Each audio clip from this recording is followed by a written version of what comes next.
शहर के एक मध्यम वर्गीय इलाके में गुप्ता निवास नाम का एक सुंदर मकान था। बाहर से देखने में यह घर जितना शांत और व्यवस्थित लगता था, अंदर उतनी ही कला मची रहती थी। इस घर में 4 सदस्य रहते थे। बुजुर्ग सास कुसुम देवी, उनका बेटा रोहन, उनकी बेटी रिया और घर की बहू सुमन। सुमन एक बहुत ही संस्कारी और धार्मिक प्रवृत्ति की लड़की थी। उसके दिन की शुरुआत सुबह 4 बजे होती थी।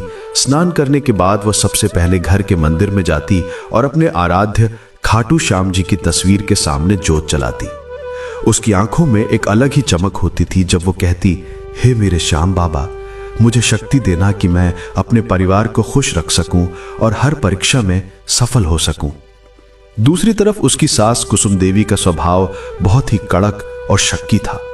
उन्हें लगता था कि आजकल की बहुएं घर को तोड़ देती हैं। उनकी बेटी रिया, जो कॉलेज में पढ़ती थी, अपनी मां के लाड़ प्यार के कारण थोड़ी जिद्दी और घमंडी हो गई थी। मां और बेटी मिलकर अक्सर सुमन के कामों में कमियां निकालती रहती थी। एक सुबह सुमन ने नाश्ते में गर्मा गर्म आलू के पराठे बनाए। उसने सबसे पहले थाली लगाकर कुसुम देवी के सामने रखी। कुसुम ने एक निवाला तोड़ा और मुंह बनाते हुए कहा, अरे ये क्या बना दिया? इसमें तो नमक ही नहीं है। पूरा दिन पूजा पाठ में लगाओगी तो खाना बनाना कैसे याद रहेगा? बस बाबा श्याम के भजन गा लो, घर के काम तो जैसे तैसे हो ही जाएंगे। सुमन ने विनम्रता से सिर झुका लिया। माँ जी, मैंने चखा था, नमक तो ठीक था। शायद आपको कम लग रहा हो, मैं अभी थोड़ा और ले आती हूं। पास बैठी लिया ने भी मां का पक्ष लिया। हाँ भाभी, आप बस बहाने मत बनाओ।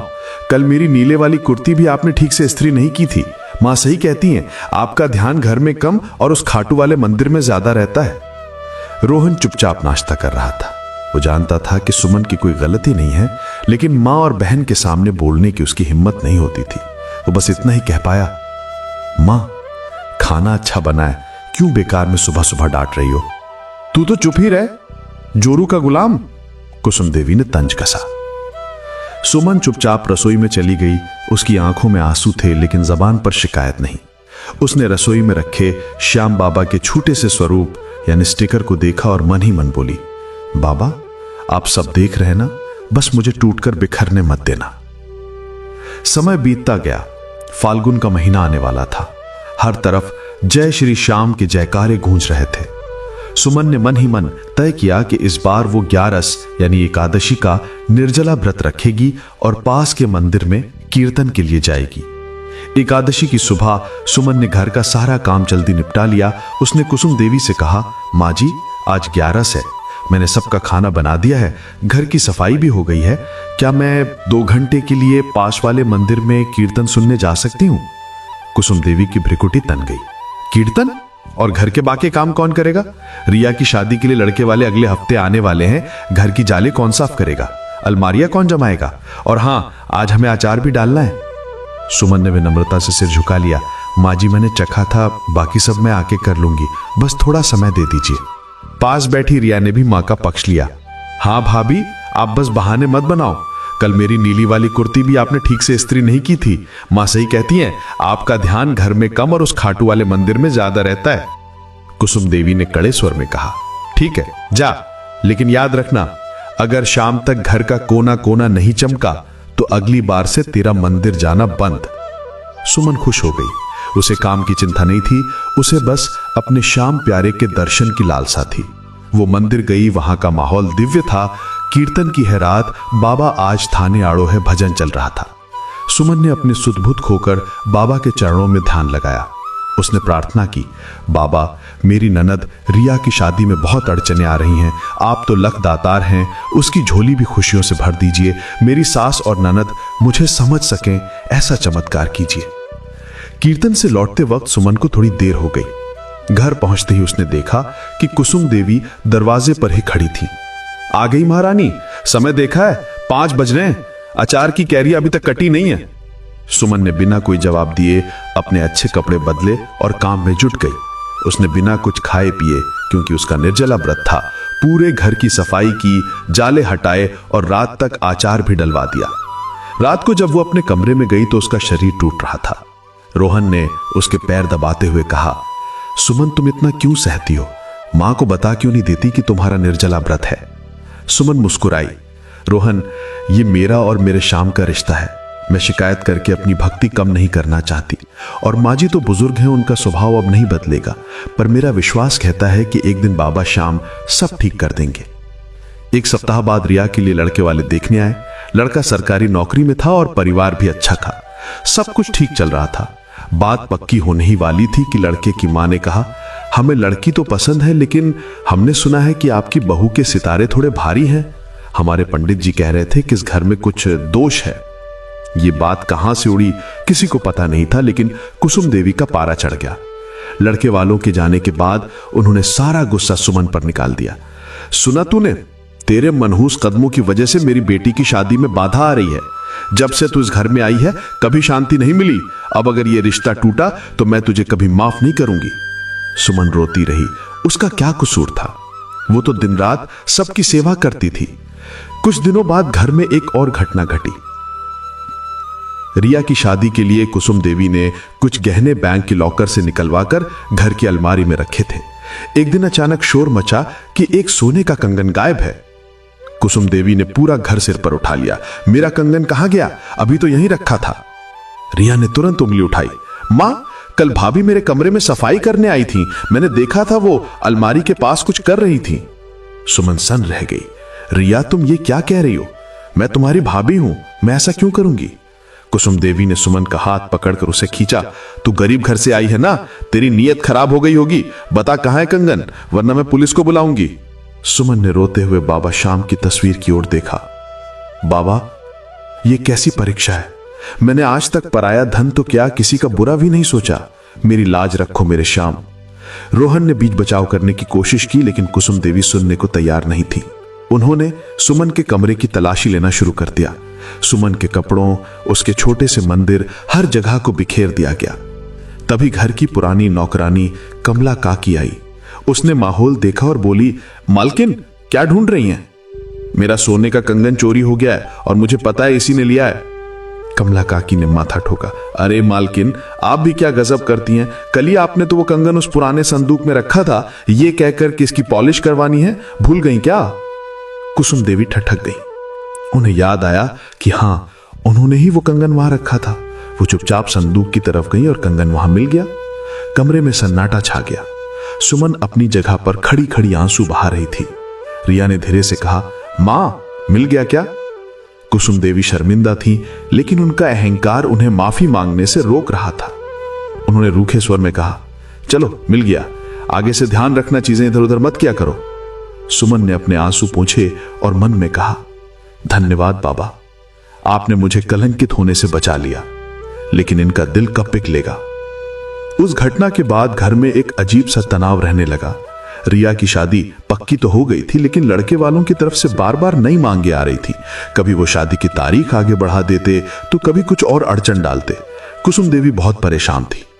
एक रात सुमन ने हिम्मत करके कुसुम देवी से कहा, माँ जी, मैं एक बात कहूं, हम सब बहुत परेशान हैं। क्यों ना हम सब मिलकर खाटू श्याम जी के दर्शन करने चलें? कहते हैं जो हारे का सहारा है वो सबकी बिगड़ी बना देता है। रिया की शादी की अर्जी हम बाबा के चरणों में लगाएंगे तो सब शुभ होगा। पहले तो कुसुम देवी ने मना कर दिया, लेकिन जब रोहन और रिया ने भी जिद की और पड़ोसी शर्मा जी ने भी कहा कि वो भी जा रहे हैं, तो कुसुम देवी मान गई। तय हुआ कि वे लोग रींगस से पैदल निशान लेकर खाटू धाम जाएंगे। ये पदयात्रा कठिन थी, खासकर कुसुम देवी के लिए, लेकिन सुमन ने कहा, माँ जी आप चिंता मत कीजिए, मैं हूं ना। यात्रा शुरू हुई। रींगस से खाटू तक का रास्ता भक्तों की भीड़ से भरा हुआ था। जय श्री श्याम के नारे, गुलाल और भजनों की गूंज ने माहौल को भक्तिमय कर दिया था। सुमन ने अपने हाथ में निशान उठाए हुए था और दूसरे हाथ से वह अपनी सास को सहारा दे रही थी। रिया और रोहन आगे चल रहे थे। रास्ते में गर्मी बढ़ने लगी। कुसुम देवी का सांस फूलने लगा। मुझसे और नहीं चला जाएगा। कुसुम देवी एक जगह जा बैठी। रिया ने झल्लाते हुए कहा, मां, मैंने कहा था ना कार से चलते हैं, अब यहां बीच रास्ते में क्या करें? सुमन ने तुरंत अपनी पानी की बोतल निकाली और सास को पानी पिलाया। उसने अपने दुपट्टे से उन्हें हवा की और उनके पैरों को दबाने लगी। माँ जी, बस थोड़ी दूर और है, देखिए तोरण द्वार दिख रहा है, बाबा बुला रहे हैं, आप मेरे कंधे का सहारा लीजिए। सुमन ने अपना निशान रोहन को दिया और खुद झुककर अपनी सास का पूरा भार अपने ऊपर ले लिया। कुसुम देवी ने देखा कि सुमन के खुद के पैरों में छाले पड़ गए थे क्योंकि वो नंगे पैर चल रही थी। फिर भी उसके चेहरे पर थकान नहीं बल्कि सेवा का भाव था। कुसुम के मन में पहली बार सुमन के लिए एक नरम कोना पैदा हुआ, लेकिन वो अभी भी चुप रही। भीड़ बहुत ज्यादा थी। जैसे जैसे वे मंदिर के करीब पहुंच रहे थे, धक्का मुक्की पड़ने लगी। एकादशी का मेला होने के कारण लाखों भक्त उमड़े थे। अचानक भीड़ का एक जोरदार रेला आया और रिया का हाथ रोहन से छूट गया। वो भीड़ में पीछे रह गई। कुसुम देवी भी घबरा गई और भीड़ के दबाव में गिरने ही वाली थी। माँ जी! सुमन ने चीखकर अपनी जान की परवाह किए बिना भीड़ को चीरते हुए कुसुम देवी को अपनी बाहों में जकड़ लिया। उसने अपने शरीर को एक ढाल बना लिया ताकि धक्के उसे लगें, उसकी सांस को नहीं। उसी आपाधापी में रिया रोने लगी। भैया, माँ, भाभी! वो भीड़ में अकेली पड़ गई थी और उसे घबराहट यानी कि पैनिक अटैक होने लगी। सुमन ने स्थिति को समझा। उसने रोहन से कहा, तो माँ जी को संभालो, मैं रिया को लाती हूं। सुमन ने भीड़ के प्रवाह के विपरीत जाकर बड़ी मुश्किल से रिया को ढूंढा। रिया डरी हुई थी। सुमन ने उसे गले लगाया और कहा, डर मत गुड़िया, बाबा हमारे साथ हैं। बड़ी मुश्किल से वे लोग मुख्य मंदिर के अंदर पहुंचे। सामने बाबा श्याम का भव्य अलौकिक श्रृंगार था। उनकी शीश के दानी वाली छवि देखकर सारी थकान मिट गई। सुमन, कुसुम, रिया और रोहन सबने हाथ जोड़े। कुसुम देवी की आंखों से आंसू बह रहे थे। उन्होंने बाबा की मूर्ति को देखा और फिर सुमन को। उन्होंने देखा कि सुमन के कपड़े फटे हुए थे भीड़ की वजह से। उसके पैर लहूलुहान थे, लेकिन वो अपनी परवाह किए बिना रिया के लिए जगह बना रही थी ताकि रिया अच्छे से दर्शन कर सके। कुसुम देवी के कानों में सुमन के वो शब्द गूंजने लगे, आप मेरी मां समान हैं। उस पवित्र क्षण में बाबा श्याम के सामने कुसुम देवी का अहंकार चूर चूर हो गया। उन्हें महसूस हुआ कि जिस बहू को वो कोसती रहीं, असल में वही इस घर की लक्ष्मी और रक्षक है। वो समझ गए कि ये भक्ति का ही असर है जो सुमन इतना सब सहकर भी प्रेम लुटाती है। दर्शन करके जब वे बाहर निकले तो एक चमत्कार हुआ। रोहन का फोन बजा। रिया के ससुराल वालों का फोन था। लड़के के पिता ने कहा, हेलो रोहन बेटा, हम माफी चाहते हैं कि हमने शादी की तारीख में देरी की। असल में हम अपनी बेटी की शादी का इंतजार कर रहे थे। आज वो पक्की हो गई है। हम चाहते हैं कि रिया और हमारे बेटे की शादी भी अगले महीने की उसी शुभ तारीख को हो जाए। हमें कोई दहेज नहीं चाहिए, बस आपकी बेटी चाहिए। यह सुनते ही रिया खुशी से उछल पड़ी। कुसुम देवी ने आसमान की ओर देखा और हाथ जोड़ लिए। हे बाबा श्याम, तेरी लीला अपरंपार है। तूने मेरी लाज रख ली। धर्मशाला में वापस आकर सबने आराम किया। रात को जब सुमन सबके लिए खाना परोस रही थी, तब कुसुम देवी ने उसका हाथ पकड़ लिया। कमरे में सन्नाटा छा गया। सुमन डर गई। उसे लगा शायद फिर कोई गलती हो गई। माँ जी, क्या हुआ? नमक कम है क्या? सुमन ने डरते हुए पूछा। कुसुम देवी की आंखों से टप टप आंसू गिरने लगे। उन्होंने उठकर सुमन को गले लगा लिया। ये नजारा देखकर रोहन और रिया हैरान रह गए। आज तक इस घर में सास ने बहू को कभी गले नहीं लगाया था। मुझे माफ कर दे बेटी, कुसुम देवी सिसकते हुए बोली। मैं बहुत बड़ी पापिनी हूं। मैंने तुझे कभी बहू नहीं समझा, हमेशा नौकरानी समझा। तुझ पर चोरी का इल्जाम लगाया, तुझे ताने दिए, लेकिन आज तूने साबित कर दिया कि तू सिर्फ मेरी बहू नहीं, मेरे बुढ़ापे की लाठी है। तूने आज मुझे भी बचाया और मेरी बेटी को भी। सुमन भी रो पड़ी। नहीं माँ जी, आप ऐसा मत कहिए। आप तो बड़ों की तरह हैं, डांट भी सकती हैं और प्यार भी कर सकती हैं। रिया भी आगे आई। उसने सुमन के पैर छुए। भाभी, मैंने भी आपको बहुत सताया है।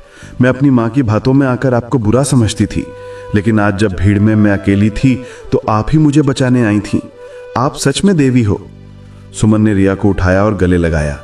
पगली, अपनों में कैसी माफी, हम सब एक परिवार हैं। रोहन की आंखों में भी खुशी के आंसू थे। उसने कहा, देखा माँ, मैं कहता था ना सुमन, सोने का टुकड़ा है। आज बाबा श्याम ने हमारी आंखों पर पड़ी पट्टी हटा दी। कुसुम देवी ने अपनी कलाई से सोने की चूड़ी उतारी, वही जो कभी चोरी होने का इल्जाम लगा था, और सुमन के हाथ में पहना दी। ये मेरे खानदान की निशानी है। आज से इस घर की तिजोरी और जिम्मेदारी सब तेरी। और सुन, कल से तू सुबह जल्दी उठकर नाश्ता नहीं बनाएगी, रिया और मैं मिलकर बनाएंगे। तू बस अपने बाबा श्याम की पूजा करना और हमें भी भजन सुनाना। सुमन ने नम आंखों से मुस्कुराते हुए कहा, जय श्री श्याम। पूरा कमरा हारे का सहारा बाबा श्याम हमारा के जयकारों से गूंज उठा। उस यात्रा के बाद गुप्ता निवास का माहौल पूरी तरह बदल गया। अब वहां कलह नहीं, कीर्तन होता था। कुसुम देवी अब सुमन की सबसे बड़ी समर्थक बन गई थी। अगर कोई पड़ोसी सुमन की बुराई करता तो कुसुम देवी उसे करारा जवाब देती। रिया की शादी धूमधाम से हुई और वो अपने घर खुश थी। सुमन ने अपनी भक्ति और धैर्य से न केवल अपने पति का दिल जीता था, बल्कि अपनी सास और ननद के कठोर हृदय को भी प्रेम से भर दिया था। ये कहानी हमें सिखाती है कि सच्ची भक्ति केवल माला जपने में नहीं, बल्कि अपने कर्मों और व्यवहार में होती है। जब इंसान का आसरा टूट जाता है, दुनिया साथ छोड़ देती है, तब जो विश्वास के साथ खाटू नरेश को पुकारता है, बाबा किसी न किसी रूप में उसकी मदद जरूर करते हैं। सुमन ने सहनशीलता को अपना हथियार बनाया और श्याम बाबा ने उसे सम्मान का ताज पहनाया। 3 बाण धारी की जय हो, शीश के दानी की जय हो, जय श्री श्याम।